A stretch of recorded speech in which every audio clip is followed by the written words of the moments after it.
इसी से जुड़ी एक और अहम खबर यह है कि कराची में मलीर नदी ओवरफ्लो होने के बाद कोरंगी कॉजवे को ट्रैफिक के लिए बंद करना पड़ा है। कोरंगी कॉजवे पर पानी में फंसे अफराद को क्रेन की मदद से निकाला गया। पाक फौज के जवान भी मुतासरा इलाकों में इमदादी कार्रवाइयों में मसरूफ हैं। कराची में मलीर नदी ओवरफ्लो होने के बाद कोरंगी कॉजवे को ट्रैफिक के लिए बंद करना पड़ा। आप ये मनाजिर मुलाहिजा कर सकते हैं। क्रेन की मदद से वहां पर फंसे लोगों को रेस्क्यू किया गया है।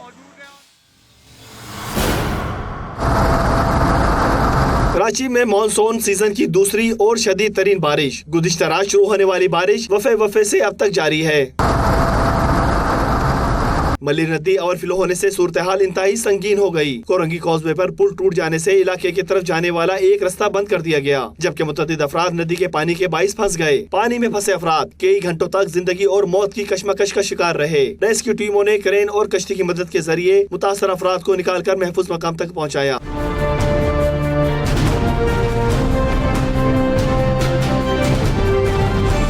थड्डो डैम ओवरफ्लो हुआ तो पाक फौज ने रेस्क्यू ऑपरेशन किया। KDA ग्रेड स्टेशन पर भी आर्मी की टीमें मौजूद हैं। कयूमाबाद KPT फ्लाईओवर के एतराफ भी आर्मी के जवानों ने शहरियों की मदद की। आर्मी, रेंजर्स, पुलिस और ट्रैफिक पुलिस के जवान मुख्तलिफ मकामात पर पानी में फंसी गाड़ियों को भी निकाल रहे हैं।